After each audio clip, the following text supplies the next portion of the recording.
तीन भुवन में सार वीतराग विज्ञानता शिव स्वरूप शिवकार नमः त्रियोग समारिके।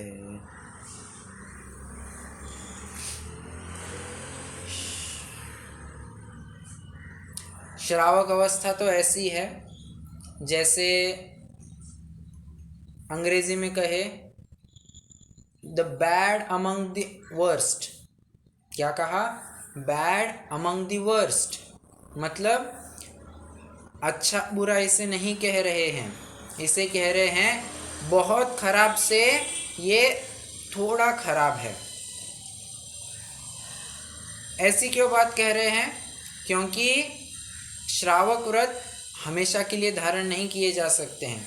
मुक्ति का मार्ग श्रावक धर्म नहीं होता है। ये एक अपवादात्मक स्थिति है जहाँ पर कोई जीव पुरुषार्थ नहीं कर पा रहा है और समस्त पापों का पापों का सर्वथा प्रतिज्ञाबद्ध त्यागी नहीं हो पा रहा है। तो इस केस में पापों का कुछ मात्रा में त्याग करके गृहस्थ अवस्था में रहकर वो धर्म साधना करता है। तो to err on the safer side ऐसा भी कह सकते हैं। एक तरफ कुआं है, एक तरफ एक बहुत बड़ी खाई है, तो क्या करना? कुएं में छलांग लगा देना। बहुत नहीं तो हाथ पैर ही टूटेंगे, जान तो नहीं जाएगी, बचने के अवसर तो ज़रूर रहेंगे। तो इसी प्रकार ये श्रावक विचारता है, ये विषयों का जीवन तो उसे हलाहल दिखने लगता है और पूर्णतया वो राजमार्ग का भी अवलंबन नहीं कर पा रहा है। तो एक बीच का रास्ता कैसे निकाले? तो वो गृहस्थ अवस्था में रहकर विषयों में अधिक न रमते हुए और मुनिपने का अभ्यास करना, ये उसकी दैनंदिन चर्या का अविभाज्य अंश बन चुका है। और ऐसे ही श्रावक के कौन से व्रत होते हैं, वो व्रत कौन कौन से होते हैं, इनकी चर्चा हम कर रहे हैं। शील व्रतों के संबंध में अपनी चर्चा शुरू हुई थी कल। दिग्व्रत के बारे में अपनी कल चर्चा पूरी हुई थी। देश व्रत की चर्चा आज हमें शुरू करनी है और अनर्थ दंड व्रत की देश व्रत पूरा करके अनर्थ दंड व्रत भी आज हमें शुरू करना है। अनर्थ दंड व्रत का काफ़ी विस्तृत स्वरूप है, तो हो सकता है अगली कक्षा भी हमें इसके लिए लग जाए। ठीक है, चलिए छंद पढ़ते हैं 12वां। ताहूँ में फिर ग्राम गली गृह बाग बजारा, गमना गमन प्रमाण ठान अन सकल निवारा। काहू की धन हानि किसी जय हार न चिंते, देयन सो उपदेश होय अग बनज कृषिते। 12वां छंद है। यहाँ पर देश व्रत और अनर्थ दंड व्रत, इन दो व्रतों की चर्चा की गई है। देखिए, वैसे एक बात कह दूं, ये देश व्रत जो है, देश व्रत को ही दूसरा नाम आचार्य समंतभद्र ने देशावकाशिक ऐसा दिया है। क्या? देश व्रत को आचार्य समंतभद्र देव देशावकाशिक ऐसा नाम देते हैं और उन्होंने इस व्रत को शिक्षा व्रत के अंतर्गत लिया है। यूजुअली हम गुण व्रत में लेते हैं ना, तो उन्होंने वो शिक्षा व्रत में लिया है। और शिक्षा व्रत का जो भोग परिमाण व्रत है, उन्होंने इसे गुण व्रत के अंतर्गत ले लिया। तो इसमें बस एक विवक्षा भेद है। ओके।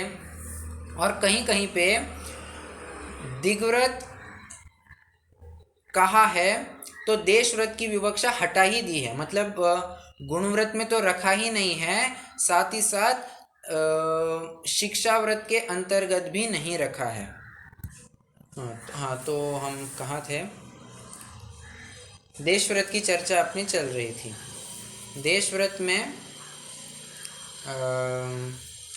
गुण व्रत और शिक्षा व्रत की बात चल रही थी। तो देश व्रत को कहीं कहीं किन्हीं आचार्यों ने व्रत के नाम से गिनाया ही नहीं है।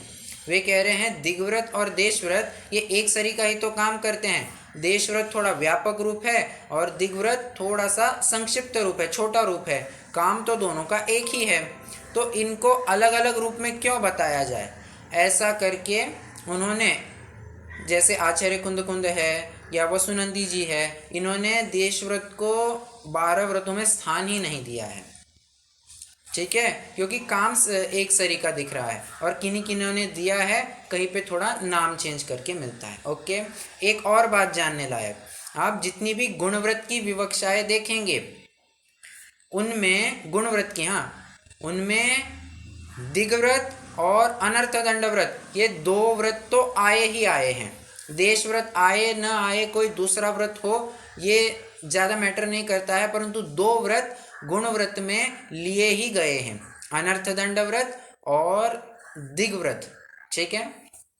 चलिए, अभी प्रकरण तो अपना वैसे दिग्व्रत का देश व्रत का चल रहा है। देश मतलब स्थान संबंधी व्रत लेना, दिग मतलब भी स्थान था, और देश, दिग मतलब वैसे दिशा था परंतु क्षेत्रवाची था, और देश मतलब भी ये एक क्षेत्रवाची ही शब्द है, एक दिशा सूचक ही शब्द है। दिग्व्रत ये बड़ा रूप था और आजीवन था। देशव्रत यह छोटे क्षेत्र के लिए और छोटे काल के लिए हुआ करता है। अब कैसे होता है ये विचारते हैं। मान लीजिए किसी ने सोचा है या किसी ने व्रत लिया है कि आजीवन मैं अभी भारत के बाहर नहीं जाऊंगा, तो ये क्या हो गया, उसका दिग्व्रत हो गया। और देशव्रत ये दिग्व्रत ही के अंदर विविध प्रकार के छोटे काल के लिए, छोटे क्षेत्र के लिए समय तथा क्षेत्र की सीमा कर ली जाती है। शब्द पड़ा है ताहू में फिर ग्राम गली गृह बाग बाजार, मतलब दिग्व्रत में ही कुछ विशिष्ट चिन्हों को लेकर मर्यादा कर लेना, उसे देशव्रत कह रहे हैं। अब कैसे होगा, जैसे आजीवन का भारत के बाहर नहीं जाने का नियम है। ओके, हमने ये विचार किया अभी ये सब कोविड का माहौल चल रहा है, तो 1 साल तो हमें तो कहीं बाहर ही नहीं जाना है, तो महाराष्ट्र तक का हमने परिमाण कर लिया, 1 साल तक महाराष्ट्र के बाहर नहीं जाऊंगा। ओके, ये देशव्रत के अंतर्गत चला जाएगा, ठीक है। दिग्व्रत का कुछ हिस्सा और कुछ काल के लिए, ओके, ये देशव्रत में। और सूक्ष्मता में कैसे जा सकते हैं, अभी आज दिन भर के लिए कर्फ्यू लगा है, तो पुणे के बाहर जाने का कोई काम नहीं, तो 1 दिन के लिए मैं पुणे के बाहर नहीं जाऊंगा।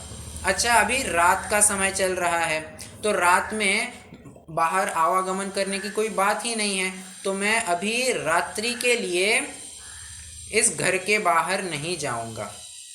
अच्छा, घर में भी फिर ज़्यादा आवागमन क्यों करना, अभी तो वैसे ऊपर नीचे जाने की कोई बात ही नहीं है। एक काम करते हैं, अपन 1 घंटे भर के लिए अभी स्वाध्याय कर रहे हैं, तो इसी स्थान का परिमाण करके रख लेते हैं।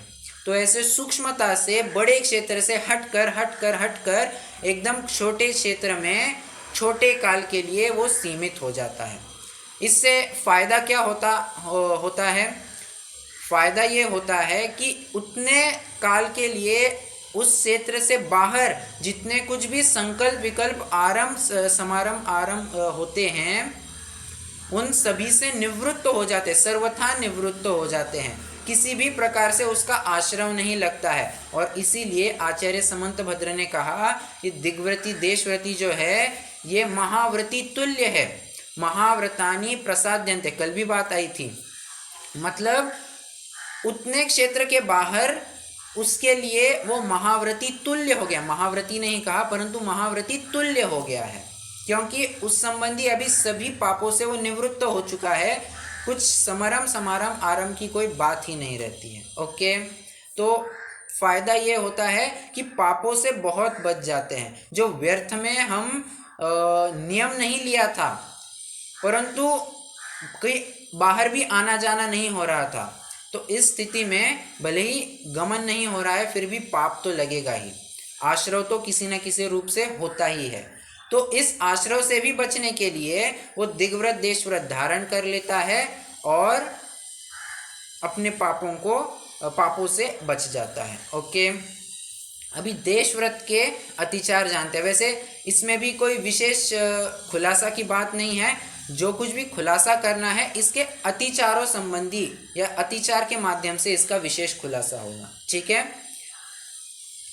सूत्र पढ़ते हैं 7वें अध्याय का। आनयन प्रेष्य प्रयोग शब्द रूपानुपात पुद्गलक्षेपाः। वैसे मैं आपको बता दूं, अपनी जो अभी चौथी से छठी ढाल की एग्ज़ाम जो होगी, इसमें बहुतांश जो क्वेश्चंस डाले गए हैं ये तत्वार सूत्र के आधार से और रत्नकर्ण श्रावकाचार्य के आधार से डाले गए हैं। तो आप ऐसा नहीं समझे कि बस ये एक अलाइड रूप से चल रहा है, एक सप्लीमेंट्री कुछ हम पढ़ रहे हैं, ऐसा नहीं। अधिकांश प्रश्न तो इसी में से डाले गए हैं, तो इसे भी इग्नोर न कीजिए, थोड़ा ध्यानपूर्वक सुनिए और हम भी इसे एक विशेष अध्ययन के रूप में समझ सकते हैं, आगे भी बहुत कार्यकारी होगा। देखिए क्या कह रहे हैं, आनयन प्रेष्य प्रयोग शब्द अनुपात रूप अनुपात और पुद्गलक्षेप, ऐसे 5 अतिचार बता रहे हैं। फिर से गिनाता हूँ। आनयन प्रेष्य प्रयोग, तीसरा शब्दानुपात, वो अखंड शब्द था, शब्द रूपानुपात ये ऐसा अखंड वर्ड था, वो अनुपात शब्द दोनों तरफ लगाना है, शब्द अनुपात और रूप अनुपात, 4 हो गए, और 5वां पुद्गलक्षेप। ऐसे 5 अतिचार बता रहे हैं। अभी क्या है अतिचार देखते हैं। आनयन, आनयन मतलब लेकर आना, क्या, अपनी सीमा के बाहर से जो कुछ भी इच्छित वस्तु है उसको लेकर आना, ये आनयन नाम का अतिचार हो गया। जैसे हमने मान लीजिए पुणे तक का परिमाण कर लिया है एक दिन के लिए, परंतु थोड़ा सा हम पुणे से सोलापुर की तरफ चले गए और हमने वहाँ से कुछ खरीद कर लेकर आए। हमने सोचा अरे वहाँ का पूना के थोड़े से बाहर ना एक बड़ा बाज़ार लगता है, वहाँ बहुत सस्ती सामान मिलते हैं, अनाज इत्यादि बहुत सस्ता मिलता है, तो वहीं से लेकर आएंगे। तो ऐसे में उसको अतिचार लग जाएगा। सीमा के बाहर से तुमने कुछ भी लाया ना, ये अतिचार में चला जाएगा। भले ही दूसरे दिन जब तुमने ऐसा नियम नहीं लिया है तब जाकर ले आओ, उसमें कोई दिक्कत नहीं, परंतु जब व्रत चल रहा है ना, उस काल में किसी भी प्रकार से अपने प्रयोजन से कुछ भी वस्तु नहीं आनी चाहिए, हम लेकर नहीं आए, ये आनयन नाम का अतिचार हो गया। ओके, प्रेष्य प्रयोग दूसरा, प्रेष्य मतलब होता है भेजना, यहां से बाहर कोई वस्तु भेजना, ये प्रेष्य प्रयोग में आएगा। ठीक है, तो प्रेष्य प्रयोग में आप चाहे उतने विस्तार कर सकते हैं, चिट्ठी इत्यादि लिखना बाहर संबंधी, तो ये भी प्रेष्य प्रयोग के अंतर्गत आ जाएगा। ओके,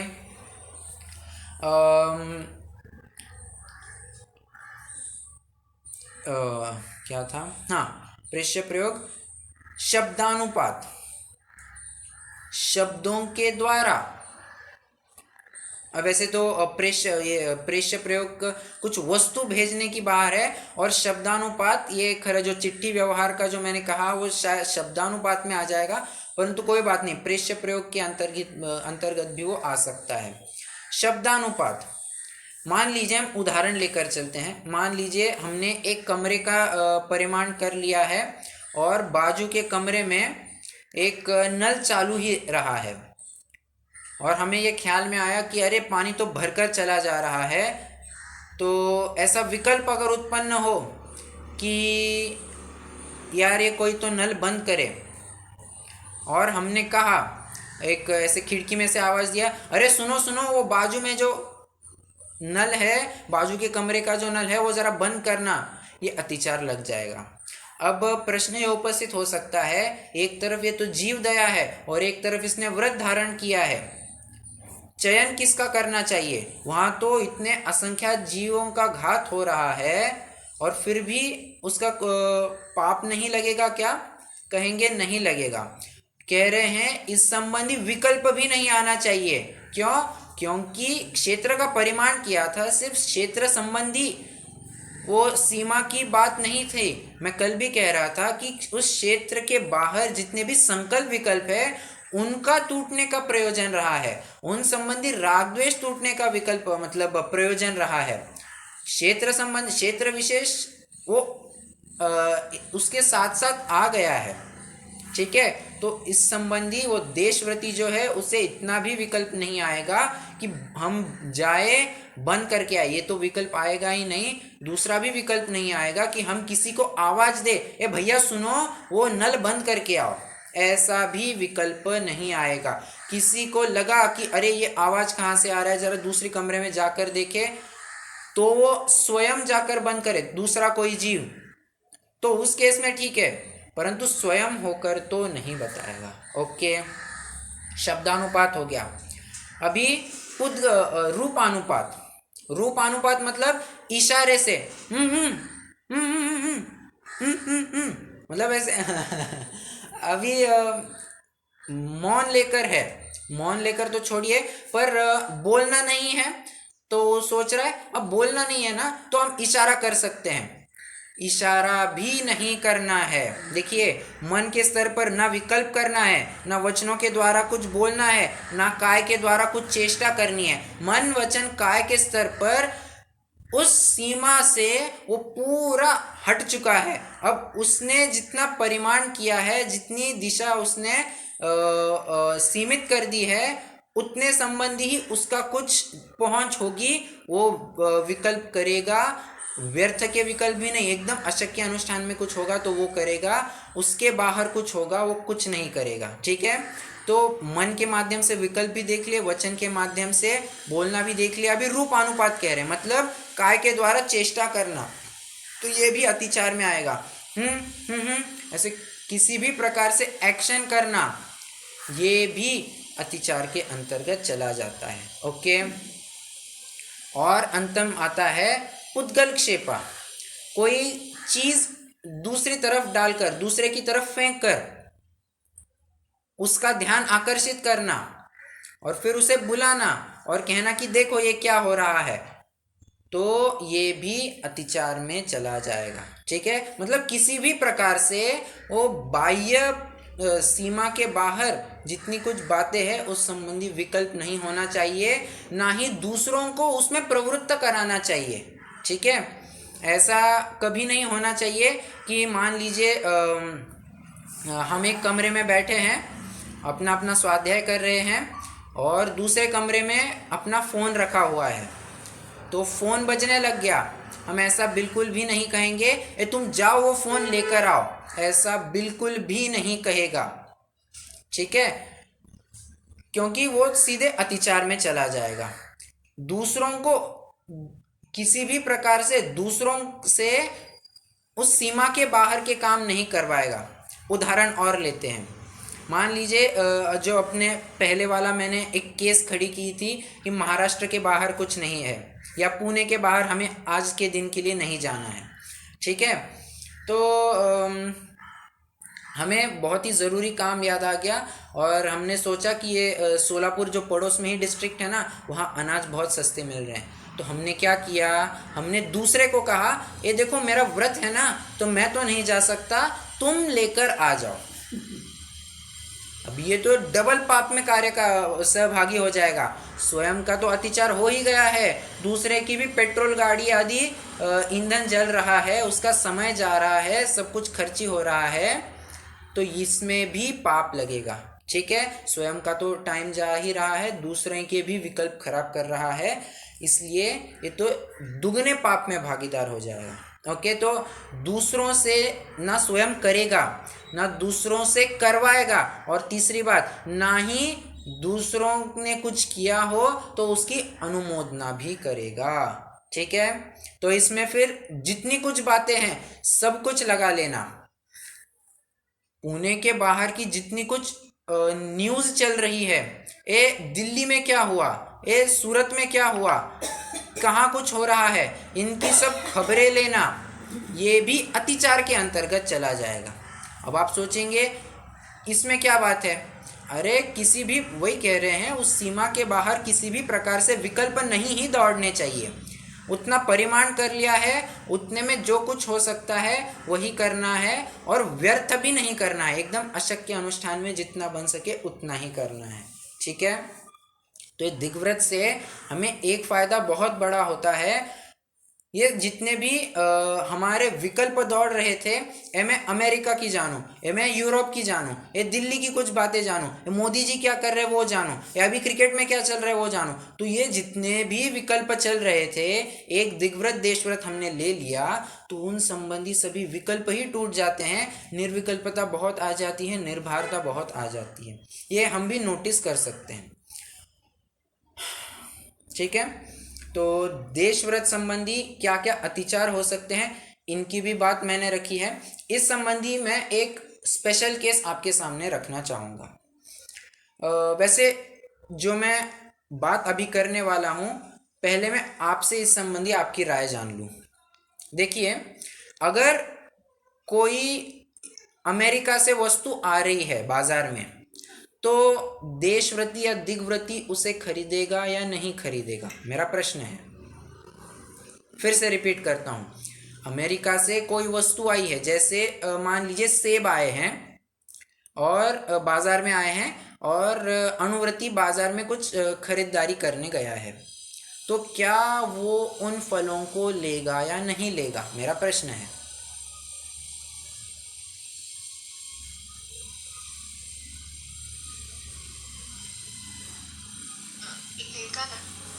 लेगा।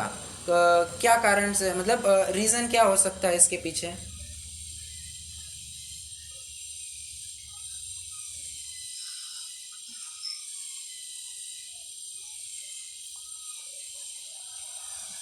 नहीं पता। अच्छा, नहीं तो पता। आप बताएं।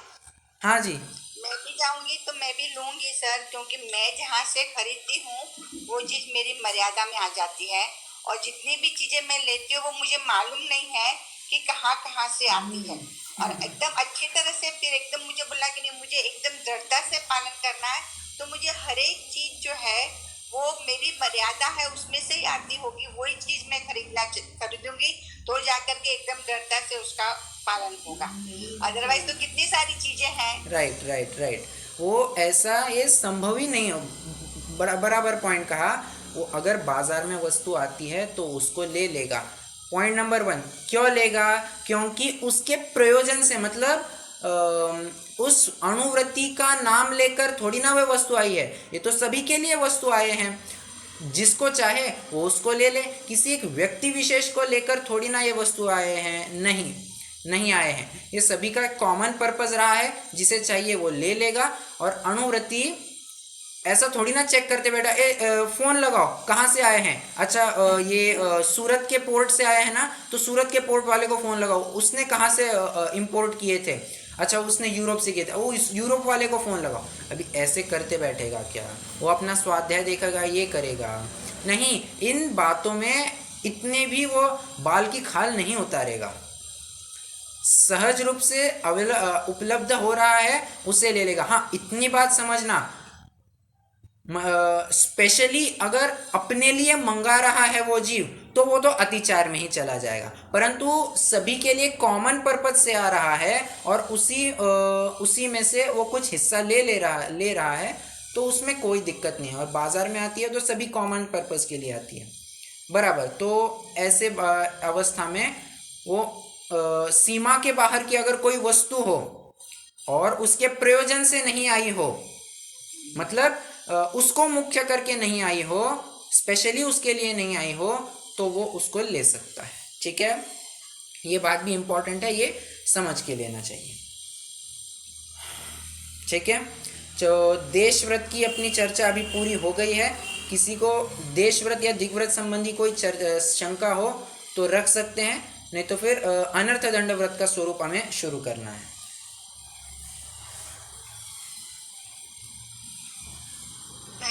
नहीं,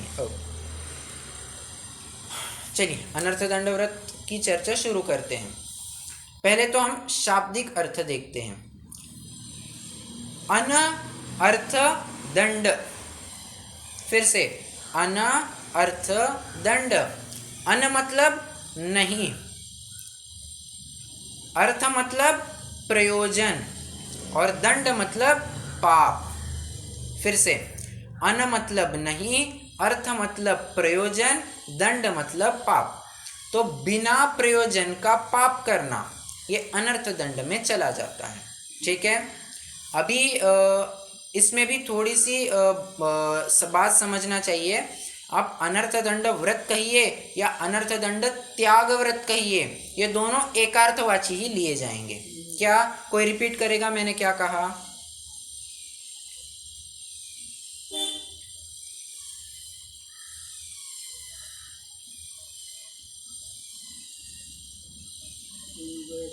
आवाज, हाँ फिर से बोलता ना। अच्छा, मैं ही बोल, ओके कोई बात नहीं।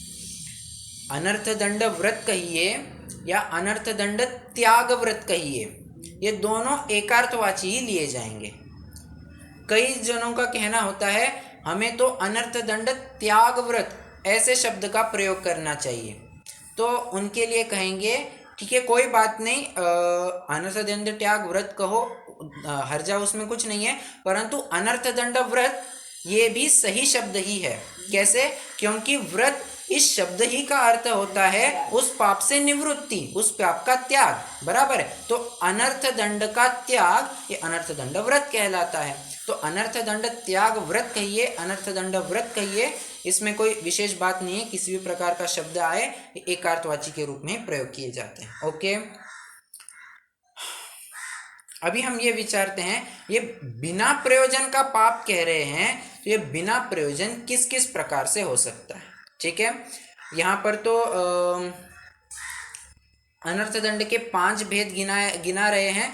जैसे जैसे विषय आगे बढ़ेगा उनकी चर्चा करेंगे ही, परंतु अनर्थ दंड का सामान्य स्वरूप क्या होता है पहले इसे विचारते हैं।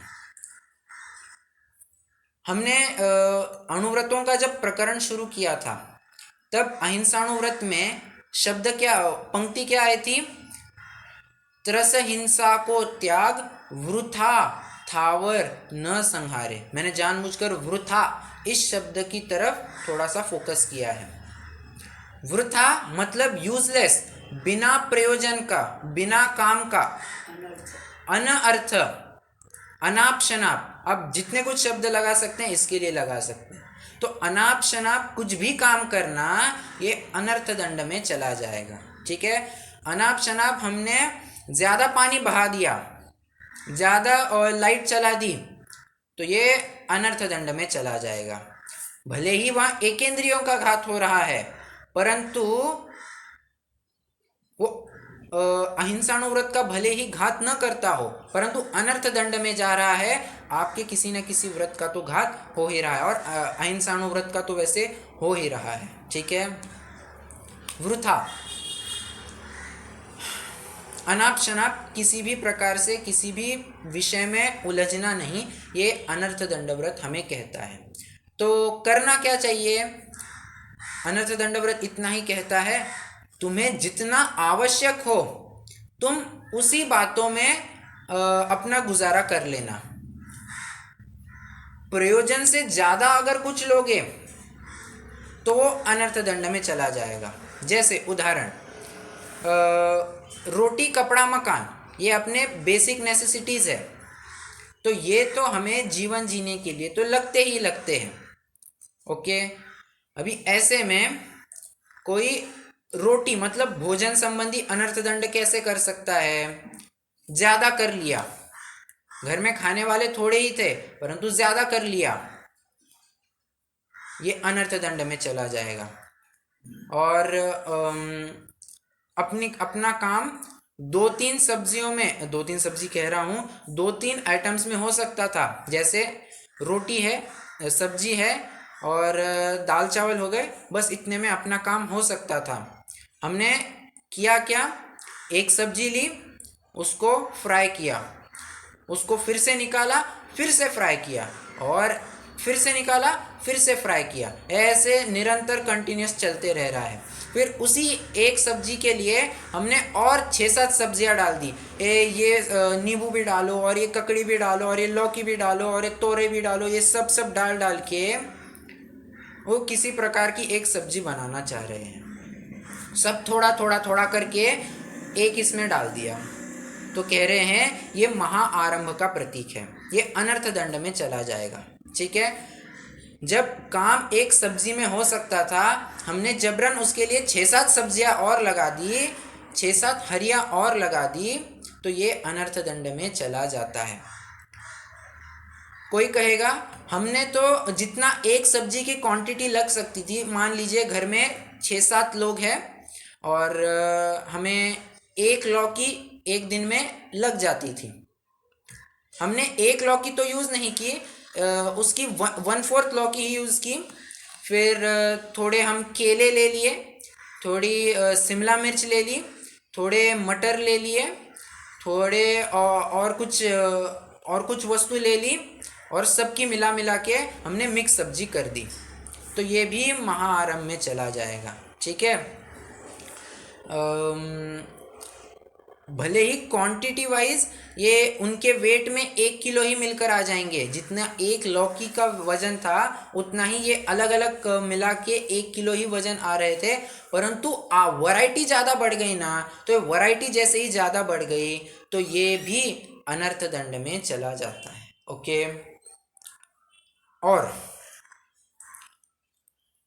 अगर अपना काम 1-2 मिठाई में हो सकता था, उसके लिए हमने पूरे आइटम्स की झड़ी लगा दी है, जैसे यूजुअली दिवाली के टाइम में ये होता है। दिवाली के समय में क्या होता है, सभी को कहते हैं ना फराल बनाना होता है, मतलब कुछ नाश्ता इत्यादि, मतलब शंकरपाले हैं या नाश्ता बनाना होता है, मैं एक यूजुअल भाषा में कहूँ तो कितने कितने कुछ आइटम्स बनाएंगे। वो तिल और नारियल की एक करंजी कहते हैं हम मराठी में, तो वो कुछ आइटम बनाएंगे, और फिर मीठी पपड़ी भी बनाएंगे और सिवैया भी बनाएंगे, न जाने और कितने कितने चिवड़े कुछ बनाएंगे। तो इतने सारे हमने 15-20 आइटम बनाकर रख दिए। अभी काम खाने वाले कितने हैं, इनमें 4 लोग हैं, बनाए कितने आइटम हैं, 20 आइटम बनाए हैं, और कितने ढेर ढेर डब्बे डब्बे भरकर बनाए हैं।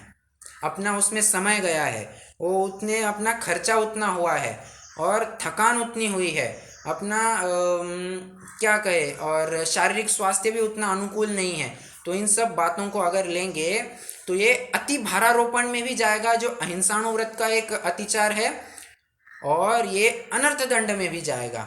बिना प्रयोजन का क्यों किया, अपना काम बराबरी से था, ठीक है, 3-4 आइटम्स करने थे, बहुत से बहुत 5-6 आइटम करने थे, कर लिए, और एक एक दिन में जितनी मर्यादा में खा सकते थे उतना कर लिया, अनाप शनाप ज़्यादा कुछ नहीं किया, इतने तक ठीक है, हमें इससे कोई ऐतराज़ नहीं है ज़्यादा।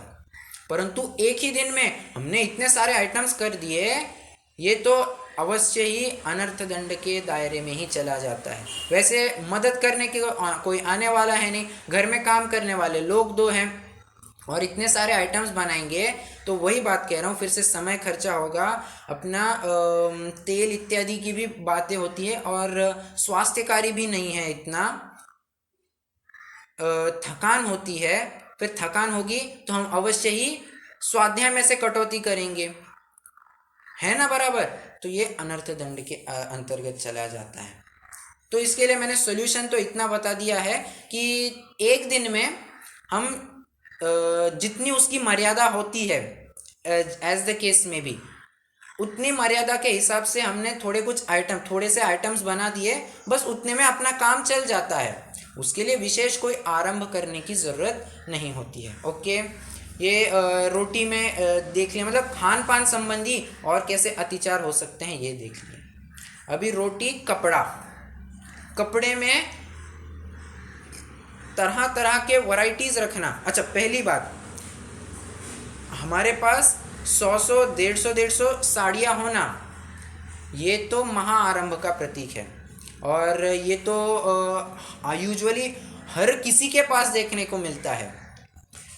साड़ी की बात अगर स्त्रियों की बात कह रहे हैं, और पुरुषों के पास देखेंगे तो उनके ब्लेजर्स और कोट्स और टाई सूट, फरारी, सफारी, ये सब उनके पास बहुत सारे होते हैं। 100 150 जोड़े होते हैं उनके पास। जूता चप्पल भी उसके साथ मैचिंग होना चाहिए, घड़ी भी उसके साथ मैचिंग, वो पर्स और वॉलेट, मोबाइल का कवर भी उसके साथ मैचिंग। ऐसा कर करके हमने डिफरेंट परम्यूटेशन कॉम्बिनेशंस करने चाहे, और उसके लिए बात यह है कि घर में रहने वाले 2 लोग हैं और है अपना 4 BHK का घर, उसमें 3 BHK तो कपड़ों जूते चप्पल नहीं खा लिए हैं और 1 BHK में वो 2 लोग रह रहे हैं, तो ये प्रयोजन ही नहीं है ना। अपना काम 10 कपड़ों में हो, 10-15 कपड़ों में हो सकता है, तो उसके लिए 50-100 साड़ियाँ, शर्ट पैंट्स इत्यादि रखना ये किसी भी प्रकार का न्याय नहीं होता है। बल्कि ये तो कह रहे हैं अगर हमने अति कर दिया तो ये हम दूसरों के प्रति अन्याय कर रहे हैं। ये बीच में एक ऐसी बात चल पड़ी थी, हालांकि वो बात चली, वो बात बाद में ही करूँगा, मकान के टॉपिक में वो बात आएगी। मैं ये कह रहा हूँ हमने किसी प्रकार से अति कर दी तो ये तो अनाप शनाप ग्रहण किया है, ये परिग्रह के अंतर्गत जाएगा ही जाएगा, अनर्थ दंड के अंतर्गत भी चला जाएगा। ठीक है, तो अगर ऐसा हमें दिखता है कि बाहर घूमने के लिए हमें 1 चप्पल, थोड़ा आगे जाने के लिए 1 चप्पल, पीछे जाने के लिए 1 चप्पल, घर में घूमने के लिए 2 चप्पल, ऐसे अलग अलग तरह तरह के हमने चप्पल रख दिए। घर में पहनने के लिए 1 साड़ी, बाहर पहनने के लिए दूसरी साड़ी एक ही दिन में, और फिर उसी समय दूसरा कोई फंक्शन है वहीं पर हमने जाके तीसरी साड़ी चेंज कर दी। कोट सफारी हमारा दूसरा था, हमने तुरंत जाकर अपना कुर्ता पजामा कोट लेकर आ गए। तो ये सभी बातें अनर्थ दंड में चली जाती। जब काम एक में हो सकता था तो उसके लिए अनेक करने की कोई ज़रूरत नहीं थी। ये ऐसी बात यहाँ पर कह रहे हैं, जो कुछ भी होगा सब अनर्थ दंड में चला जाएगा। ठीक है, रोटी कपड़ा हो गया। हाँ, कपड़े में तो मैंने क्वांटिटी वाइज बात कर दी, अभी इसमें और समझना वेरिएशंस रहना। जैसे अभी ये कुर्ता है, मेरा ये कुर्ता एकदम प्लेन है, इसमें किसी भी प्रकार की कोई एम्ब्रॉयडरी, कोई डिज़ाइन नहीं है, एकदम सिंपल है। व्रती त्यागी इसी का अंगीकार करेंगे। परंतु जो विषय आसक्त जीव है वो क्या करेगा, ये यहाँ कुर्ता है ना, ये थोड़ा स्लीव्स के वहाँ थोड़ा सा डिज़ाइन कर देना, ये थोड़ा सा आगे का जो हिस्सा है वहाँ पर ऐसे ऐसे फूल पत्ती की डिज़ाइंस रख देना। तो ये एम्ब्रॉयडरी में जो कुछ भी समय ज़्यादा लगा है, इलेक्ट्रिसिटी इत्यादि का अधिक प्रयोग हुआ है, कपड़ा ज़्यादा लगा है, ये डाई करने का भी विशेष खर्चा आया है, जो हिंसा हुई है उस सारे हिंसा का पाप हमारे माथे आ जाता है, और हमारे शौक के पीछे हम इतना बड़ा शोक मोल लेते हैं। ठीक है, तो घुमा फिरा के बात इतनी आ रही है, सिंप्लिसिटी में जितना कुछ हो सकता है वो अनर्थक दंड के दायरे में नहीं ही जा सकता। जितना सिंपल रह सकते हैं उतना सिंपल रहने की ही कोशिश करनी चाहिए। और ये रोटी कपड़ा हो गया मकान के बारे में। अब मकान में ये समझना, बहुत बार ऐसे बड़े बड़े शहरों में ऐसे होता है कि एक साल में एक घर बांध दिया, 4-5 मंजिला घर बांध दिया, दूसरे साल हमें लगना अच्छा नहीं है, पूरा डाउन टू अर्थ कर दिया उसे और फिर से कंस्ट्रक्ट कर दिया। तीसरे साल फिर लगा अरे थोड़ा सा हम इसे और चेंज कर सकते, फिर से गिरा दिया, फिर से नए से कंस्ट्रक्ट कर दिया। तो ये महा अनर्थ दंड में चला जाएगा। अरे एक घर की लाइफ 50-60 साल हो सकती थी, हमने उसे 5-6 महीने भी नहीं रहने दिया। तो ये तो बहुत अन्यायकारी बात है। लोगों को रहने के लिए घर नहीं है, खाने के लिए रोटी नहीं है, पहनने के लिए ढंग से कपड़ा नहीं है, और अगर हम इस बातों में अगर अति करते हैं तो ये बहुत बड़ा अन्याय है। एक स्लोगन चलता था पहले, मोर प्रॉपर्टी इज इम्प्रॉपर्टी। अब मोर प्रॉपर्टी मतलब हर तरह से प्रॉपर्टी लगाना, अपने वस्त्रों के हिसाब से या जूते चप्पल के हिसाब से, या कहिए मोबाइल फोन्स, जितने कुछ भी घर इत्यादि है ये सब का लगा लेना। More property is improperty. फिर आगे जाकर एक ऐसा स्लोगन बना, मोर प्रॉपर्टी इज थेफ्ट। आपने जरूरत से ज्यादा अंगीकार किया है, ये भी चोरी के अंतर्गत आता है, चोरी के अंतर्गत आता है, ऐसा कह रहे हैं। और आगे जाकर तो ये बात कहने लग गए, मोर प्रॉपर्टी इज क्राइम। आवश्यकता से ज्यादा कुछ ले लिया, ये आपने आपने मतलब जिस किसी ने किया गया गुनाह है, ठीक है। तो गुन्हे के अंतर्गत इसे बता दिया जाता है। और महापुरुषों की तो यही स्ट्रेटेजी रही है, स्ट्रेटेजी कहिए या उनकी यही विचारधारा रही है, जितनी आवश्यकता है उससे अधिक तो हमें किसी प्रकार का नहीं लेना। इसके लिए तो क्लासिक एग्जाम्पल है अपने गांधी जी। गांधी जी जब नेहरू जी के पास एक बार ऐसे चर्चा के लिए गए थे, तो नेहरू जी ने उन्हें पानी देना चाहा। गांधी जी ने कहा मुझे आधी गिलास ही पानी दीजिए। नेहरू जी ने पूरी गिलास उंडेल दी, मतलब पूरा लोटा और गिलास भर के उंडेल दिया और बाजू में एक और लोटा लाकर रख दिया। गांधी जी ने कहा एक काम करो, एक दूसरी गिलास लाओ, और आधा पानी उसमें डाल दिया, जितना ज़रूरत था उसने उतना पी ले लिया। नेहरू जी कह रहे हैं अरे गांधी जी, आपने पानी बाजू में क्यों किया? यहाँ पर तो इलाहाबाद में ये त्रिवेणी संगम है, यहाँ पानी की क्या कमी है? ये पानी तो अपना ही है, चाहे उतना प्रयोग कर सकते हैं। गांधी जी ने ये कहा ये पानी सिर्फ पानी के ऊपर कोई अपना प्रोप्राइटरी नहीं लगी है, ये कोई अपनी पर्सनल प्रॉपर्टी नहीं है। ये पूरे 140 करोड़ की आबादी वाली जितनी जनता है, पूरी जनता का इस एक एक बूंद पर अधिकार है। कोई हम अपना अनाप शनाप प्रयोग करेंगे पानी, और कोई प्यासा मर रहा है तो सारा आश्रय हमारे माथे आ जाएगा। विचारना, हमने भले ही उससे पानी लेकर अपना प्रयोग किया, ऐसा नहीं, परंतु वो पानी से वंचित रहा ना, तो उसकी आकुलता का पाप हमें लगता है। ये बहुत सूक्ष्मता के कथन है, हमें बहुत विचारना चाहिए। ये तो अनुवृत्ति के स्तर पर हो ही नहीं सकता है, और हमारे स्तर पर भी अगर कुछ हो रहा हो, हमें भी विचारना चाहिए और इन पापों से बचना चाहिए। और बताता हूँ, ऐसे ही हुआ कि वे जब येरोड़ा जेल में थे, तब वे रोज़ खजूर खाया करते थे। गांधी जी रोज़ खजूर खाया करते थे। और काका साहेब कालेलकर उनके एक सहयोगी रहे। उन्होंने एक बार 10 की जगह 20 खजूरें भिगो कर रख दी। अब अगले दिन गांधी जी देखते हैं, वो तो कह रहे हैं इतनी 20 खजूरें किसके लिए लगेंगी? मैं तो सिर्फ रोज 5 खजूरें खाता हूँ, ये तो मेरे 4 दिन का काम हो गया और 3 दिन बढ़ गए। तो ये तो अनाप शनाप बात है, ये किसी हद पर स्वीकृत नहीं होगा। मतलब महापुरुषों के ऐसे ऐसे विचार रहे हैं, हमें उनसे प्रेरित होना चाहिए। और वे जितने सिंप्लिसिटी से रह पाए हैं, सिंप्लिसिटी से उन्होंने अपनी पूरी जिंदगी निकाल ली, अच्छे से जिए और कितनी प्रसिद्धि भी प्राप्त कर चुके।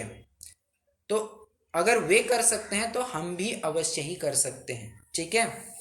तो और इसमें जितनी अपनी दृष्टि और फैल सकती है, सब जहां पर भी अनाप शनाप दिखे, वो अनाप शनाप अनर्थ दंड के अंतर्गत जाएगा। जैसे उदाहरण देता हूँ, अपना एक स्मार्टफोन का काम होना है, तो 10-12 हज़ार, बहुत से बहुत 15 हज़ार के फ़ोन में अपना काम हो सकता था।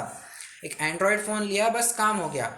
उसके लिए जबरन एक आईफोन लेना, 2 लाख, 1 लाख, 1.5 लाख, 2 लाख रुपए का एक आईफोन लेना और फिर उससे हाय हेलो करना, ये तो कोई समझदारी नहीं है। जो फंक्शंस एक सैमसंग का फ़ोन कर सकता था, वही फंक्शंस एक आईफोन भी कर सकता है। व्हाट्सएप चलाना है तो एक सैमसंग का फ़ोन भी कर सकता है, एक आईफोन भी कर सकता है। तो कोई कहेगा नहीं, ये ना 5 साल तक के लिए टिकेगा, इसलिए हमने ये 1 लाख रुपया खर्चा किए। तो हम कह रहे हैं 15 हज़ार के तुम हर एक साल के लिए 5 फ़ोन खरीदो ना, तो उससे तुम्हारा खर्चा भी बचेगा। और ऐसा कोई ज़रूरी नहीं है कि वो 1 साल के लिए तुम्हें बदलना ही पड़े। बहुत एक्सट्रीम केस में बदलना हो तो बदल लेना, पर हर एक साल तुम नया लो, उसके लिए इतना बड़ा खर्चा करने की कोई ज़रूरत नहीं है। और एक फ़ोन आराम से 4 से 5 साल तो चल ही लेता है। तो व्यर्थ के ये जो आरंभ होते हैं, इन आरंभों से हमें बचना चाहिए। लग्जरी से में जीना, ये तो किसी भी प्रकार से स्वीकृत नहीं है, ठीक है। चलिए, बहुत बातें कह दी हैं मैंने। विचार करना चाहिए कि हम कहीं इनमें तो उलझ नहीं रहे हैं, और जिस प्रकार से हमें इनसे भी बचना चाहिए। हमें इन अनाप शनाप बातों से भी निवृत्त हो जाना चाहिए, और व्यर्थ के पापों से हम भी बचें। यही मंगल भावना रखता हूँ। कुछ शंका हो तो ज़रूर रख सकते हैं, नहीं तो फिर कल विषय बढ़ाएंगे।